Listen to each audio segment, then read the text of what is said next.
So the first problem in mesh analysis is to determine the voltage V0. So we have to determine the voltage V0. V0 is the voltage which is across the 4 kilo ohm resistor. We have two independent loops which are known as the meshes. So we have mesh number 1 and mesh number 2. We try to determine the potential V0 using the mesh analysis. Am I not audible to all of you? So you're audible. You're audible, sir. Okay. So mesh analysis, we have to find the potential V0 in the two loops 1 and 2, and then we'll solve the problem. So let us see how to apply the mesh analysis. So mesh analysis generally have the variables which are the mesh current. So it is a general assumption that we take the current in the mesh in the clockwise direction of the current. So if I take the current flowing in the meshes 1 and 2 as the clockwise direction I1 and I2, and then I try to determine the potential which is increasing and decreasing. So since the current is flowing in the clockwise direction, we can move in the direction of the current. So current is entering the positive terminal and leaving the negative terminal of 6 kilo ohm resistor. Here we can enter the 8 kilo ohm and leaving the other terminal of the 8 kilo ohm resistor. Similarly, in 4 kilo ohm resistor, we can take this one as positive and this one as negative. And we can move in a circle to write the potential equation. So we have seen that the algebraic sum of the voltage in a closed loop will be 0 in terms of the mesh analysis. So here in mesh analysis, we use the concept of KVL but into different loops that are known as the mesh. So we'll try to write the equation in the two mesh. So let us write the KVL equation in the first mesh. So all the potential which is rise in the mesh, so will be equal to the potential drop in the mesh. So potential rise will be equal to potential drop, and the algebraic sum of the voltages will be 0. So voltage here will be written in terms of the Ohm's law. So current multiplied with the resistance to which the current is flowing. Now there will be some common resistor, like for example you have an 8 kilo ohm resistor. I'll redraw it. So here we have an 8 kilo ohm resistor which is having a current I1 which is flowing in this direction, and there is a current I2 which is flowing in this direction. So we can say that the potential across the 8 kilo ohm resistor is basically mod of I1 minus I2 multiplied with the resistor 8 kilo ohm. I don't know whether I1 is more than I2 or I2 is more than I1, so we have taken the mod. But while writing the KVL, we have to assume sign convention to write down the equation. So the basic and the most fundamental direction that we take of the current is in the clockwise direction, as I said you. So you take the current here I1 and you take in the second loop as the current I2.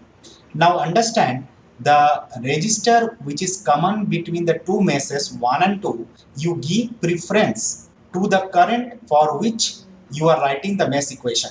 So you are writing the mesh equation for the first loop, so you should give the preference I1 minus I2 in order to write the equation for the common resistor. If you are writing the equation for the second loop, you should give preference to I2 minus I1. Then you will not create any mistake. So let us write the KVL equation. So we can go to 12 volt, and there is a drop for I1 minus I2 in the resistor 4 kilo ohm here. So I1 and I2 are in the reverse direction, and I give advantage to I1 because I am writing the equation on the first loop. Similarly, this 8 kilo ohm resistor, we have 8 I1 minus I2. I give preference to I1 in writing the equation. Now 6 kilo ohm, there is no doubt at all because only one current is flowing, that is 6 I1.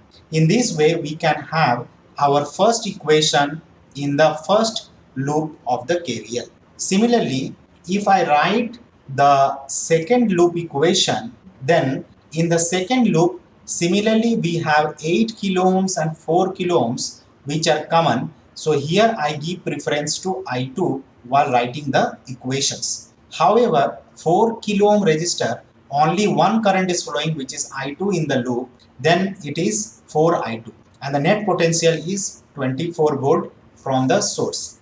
So we have two independent equations in two variables, that is I1 and I2. So these two variables you need to solve using the simultaneous equation. So we get the linear equation solution I1 and I2 as 10 by 3 milliampere and 4 milliampere. This you can get with the help of a calculator, two equations in two variables. So use your calculator to find the variables I1 and I2. Now the question has been asked that what is the potential V0 across the 4 kilo ohm resistor.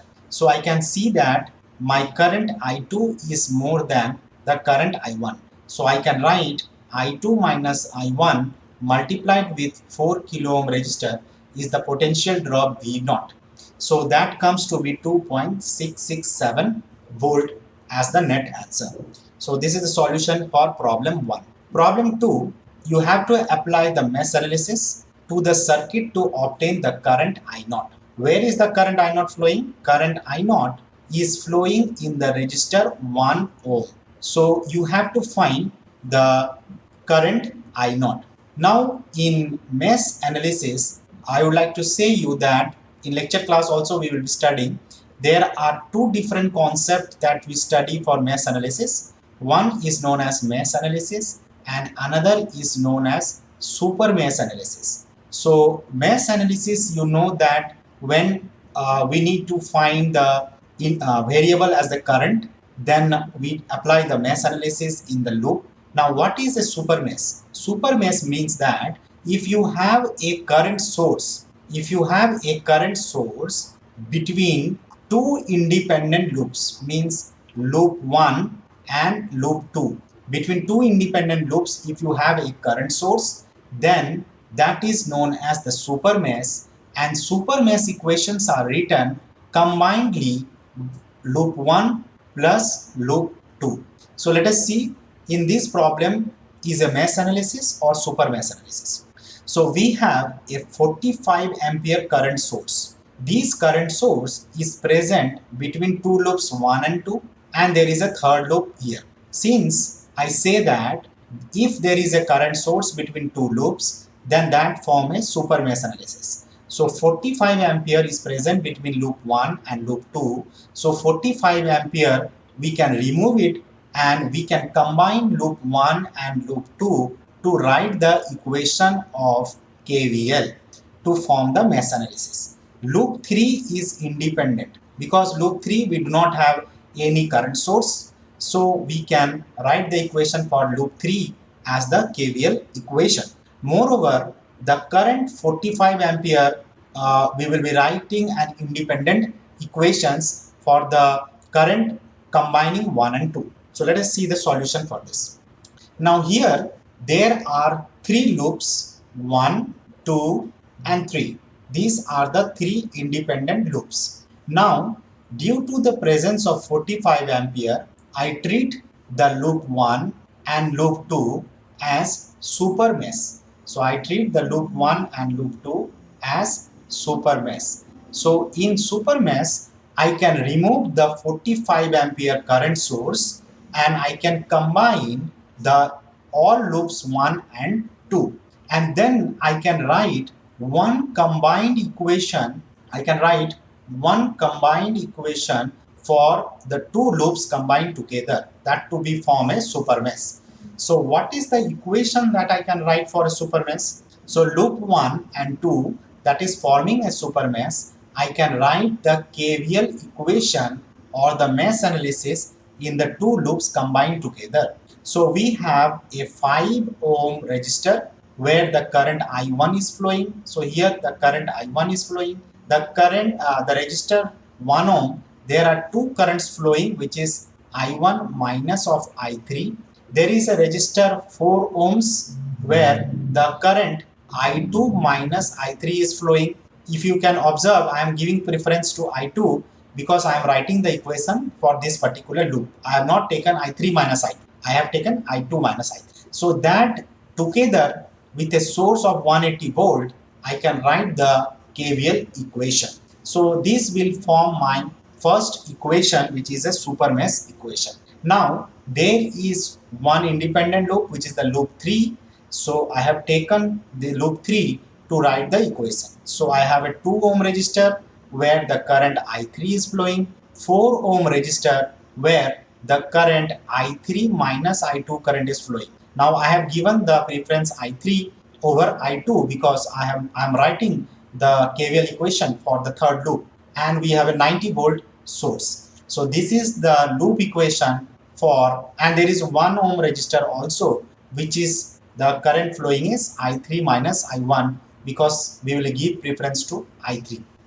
Then this is your second equation and this is your first equation in two loops because loop 1 and loop 2 form a super mesh. Now moreover, now let us observe this 45 ampere source which we have neglected in writing the equations. So we have taken the current I1 which is flowing in this direction and current I2 which is flowing in this direction. So I2 is moving upward and I1 is moving downward. So I can write that I2 minus of I1 is equal to 45 ampere.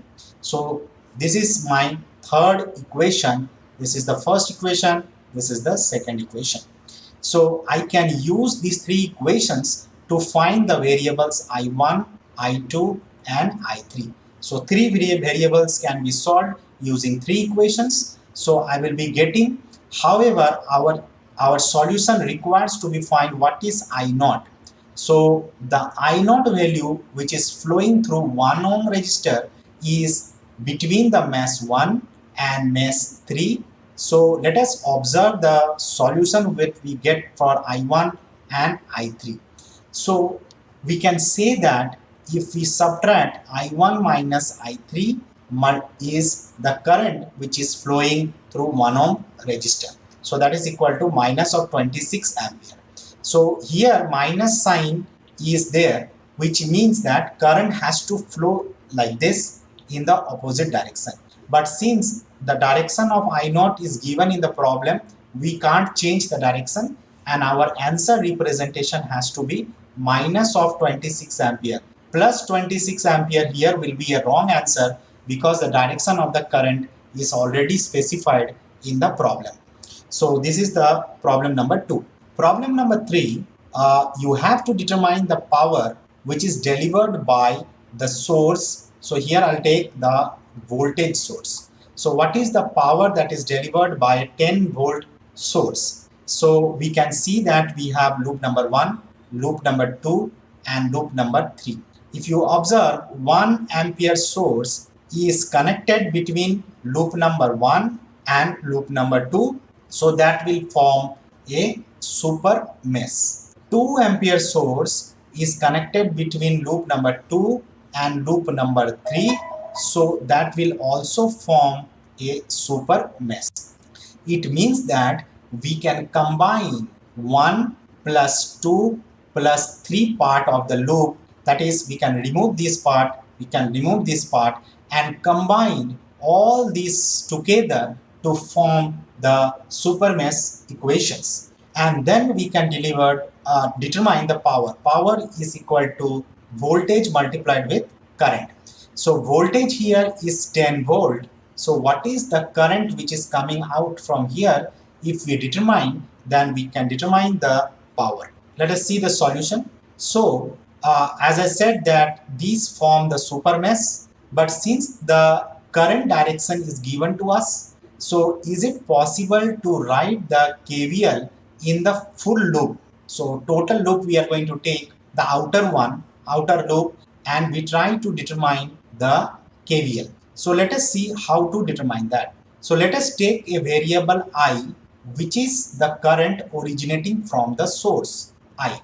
Now this node, at this particular node, you can see that there is a current of 3 ampere which is meeting at this node, because you have 1 ampere current source coming from here and 2 ampere current coming from here. So at this particular node, 3 ampere current is outgoing, which is coming at this node as 3 ampere.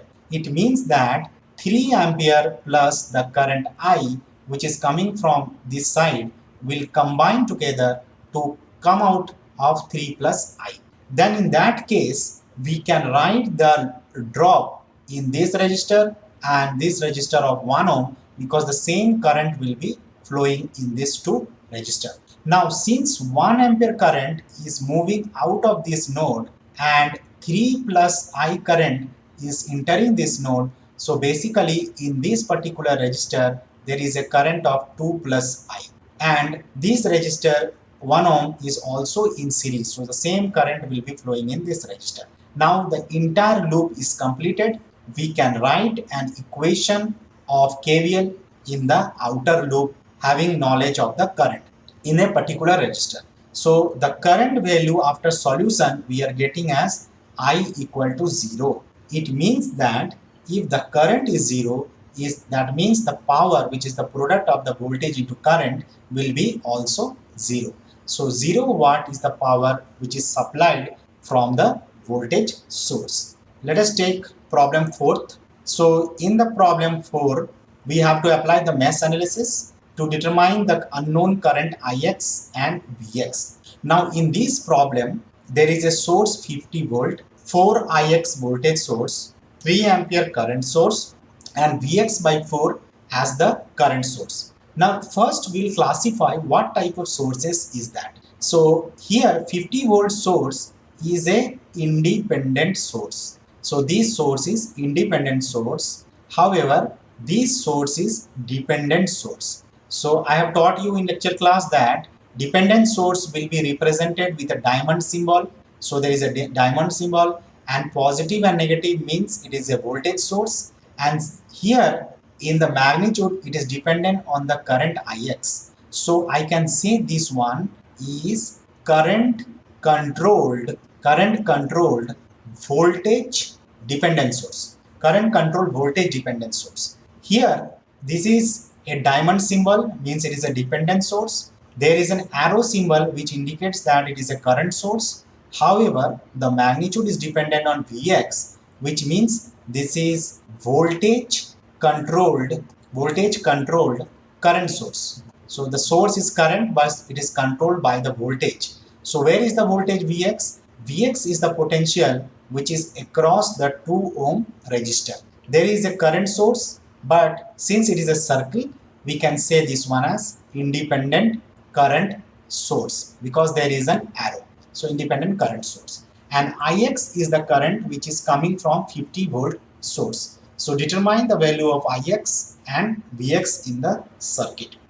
Let us see the solution. Now we can understand that the loop number 1 and loop number 2, these are forming the supermesh because you have a current source which is common between two independent loops. So we can replace this part of the circuit, we will remove this part of the circuit, and then we can write the equation of the supermesh. However, before that, we will specify the direction of the current. So I1 is the direction of the current in the first loop, I2 is the direction of the current in the second loop. So just write the supermesh equation combining all resistors. So here we have a 10 ohm resistor where the current I1 is flowing.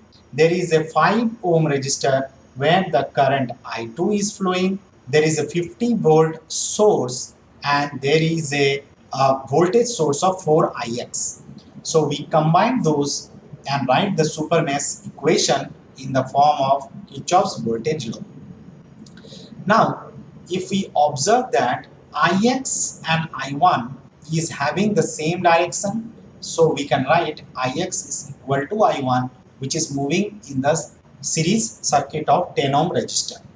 Also, we can write an equation for the other loops, that is 50 minus 40 I1 plus 5 I2. So these we are getting after substituting the value of ix to be equal to I1. So ix equal to I1 we substitute and we are getting an equation of the first one. So what is happening at this particular node? So if I take this one as node A, what is happening there? There is a meeting point of some current and some current are leaving the circuit. So can I say that 3 ampere current source and Vx by 4 is the current which is meeting the node here, and Ix is the current which is entering the node. So we can write the equation of the nodal analysis at A to find how many currents are entering the node and how many currents are leaving the node, and summation of the current at that particular node to be equal to 0. So here I took the I2 as the current which is leaving the node here. So I2, because I have seen that I2 is the mesh current in this loop. So I2 is the current which is leaving the node A. So if we write that, we can find the potential Vx. So Vx is equal to 2I1 minus I2. So I have got one equation in Vx, and we have I1 plus 2 is equal to 2, because here if you see this equation of Vx in this, there is the current which is flowing I1 this side, there is a current which is flowing I2 this side. So I can write that the Vx, which is at higher potential here, lower potential this side. So I can write Vx is equal to I1 minus I2 multiplied with 2. So this equation is coming from here, and then we can substitute that Vx equation in the previous one to find I1 plus I2 is equal to 2. Then we can solve the equations and find I1 and I2, which are the two variables in the two meshes that are the currents. And we can find the Vx and Ix from the equations that we have determined. So Ix is equal to I1 and I1 plus 2 is equal to I2. So these equations we need to use to find the final solutions of Vx and Ix in the network. Problem 5th, use mesh analysis to determine the power absorbed by the dependent voltage source. So where is the dependent voltage source? So this one is the dependent voltage source. It is a diamond symbol with positive negative sign. So it is a dependent voltage source. And the magnitude is 20 Ix. So the magnitude of the dependent source is 20 Ix, and Ix is the current which is flowing through the 35 ohm resistor. So you have a resistor which is 35 ohms, and here the current is flowing as Ix. Now if I take 3 loops 1, 2 and 3, I can say that the current Ix which is flowing downward is equal to I1 minus I2. So Ix is the current which is flowing in the downward direction. So I1 minus I2 will be Ix. So can we write the equation for the first loop, second loop and third loop first? So if I write the equation of the first, second and the third loop, so this will be corresponding to the first loop, this is corresponding to the second loop, and this is corresponding to the third loop. So we have the variables I1, I2 and I3 in the meshes. So 3 equations has to be written in the form of summation of the voltage is equal to 0. We can write it in the 3 independent loop equations, and then we have 3 equations and 3 variables. So we can solve 3 equations and 3 variables to find the solutions. So in the form of a matrix we can write, so this is our A, this is our variable X, and this is our B matrix. So we can write Ax is equal to B, where X is the unknown which we want to determine is equal to A inverse of B.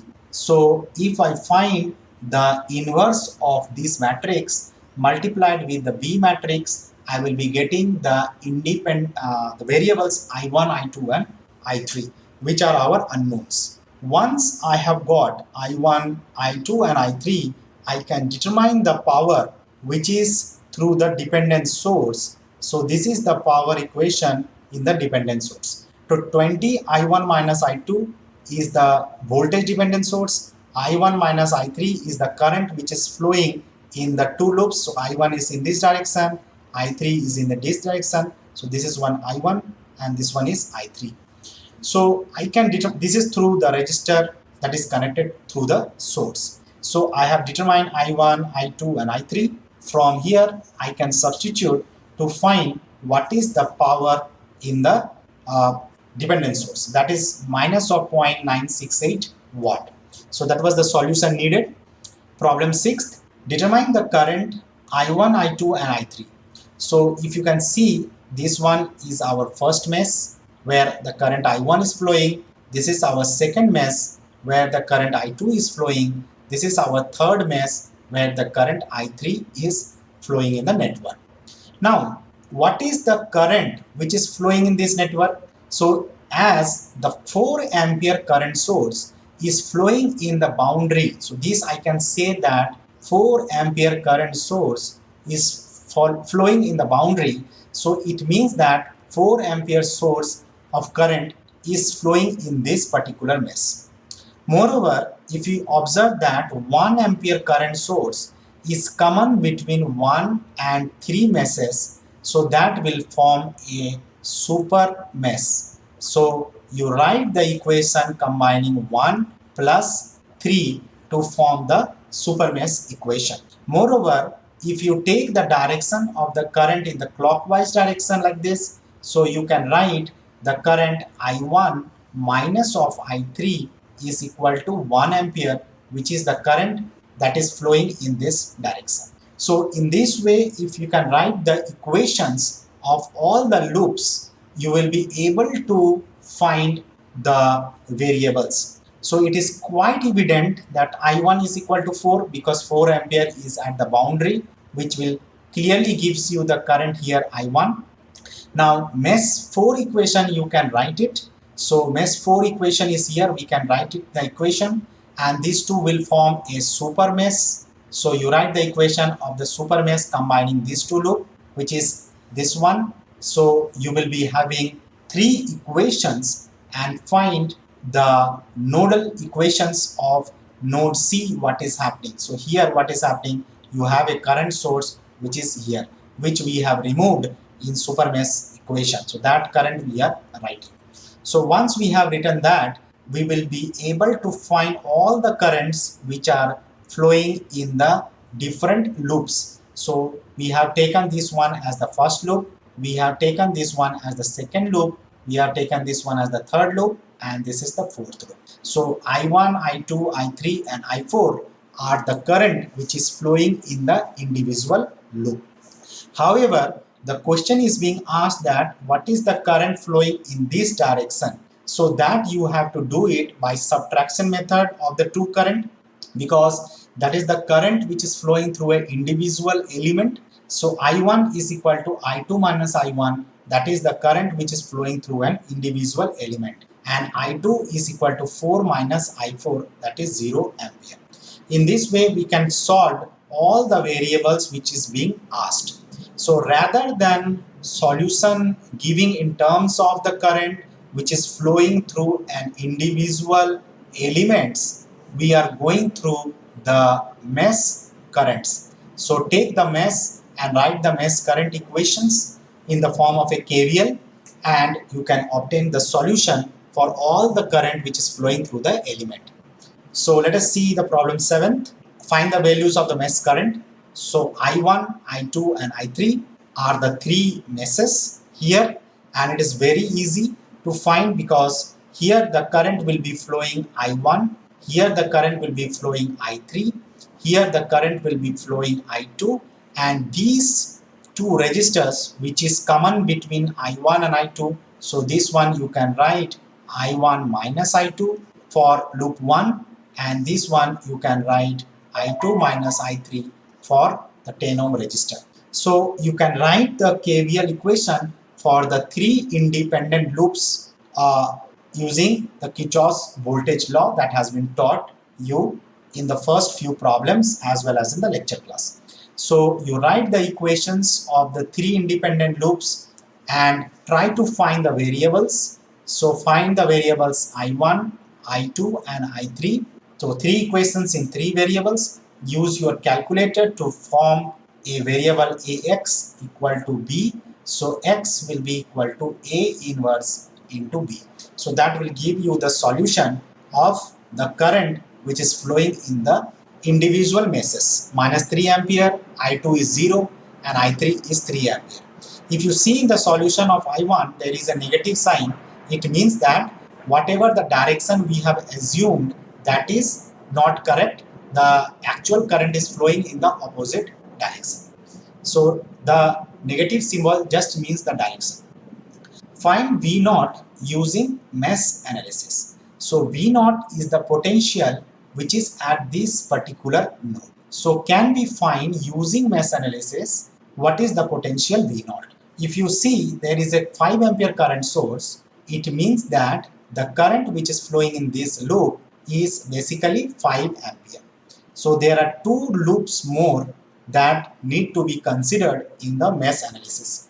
So you have a variable I1, you have variable I2. This is a known quantity of 5 ampere which is flowing in this particular loop. And V naught is the potential which is across the 4 ohm resistor. So I can write 4 mod of I1 minus of I2 depending upon whether I1 is more than I2 or I2 is more than I1. So you write the equation of the loops. So loop 1, it is very clear, which will be 5 ampere in this particular loop. Loop 2, you write the equations of the mesh analysis using the KVL. And loop 3 also, you write the equation in the form of a KVL. So you have two independent equations in two variables I2 and I3. So find those, and then finding I2 and I3, you will be able to find what is the potential V naught at a particular node, which is equal to 4 times I2 minus I3 will give you 20 volt as the answer. So we have covered 8 questions in tutorial 3rd.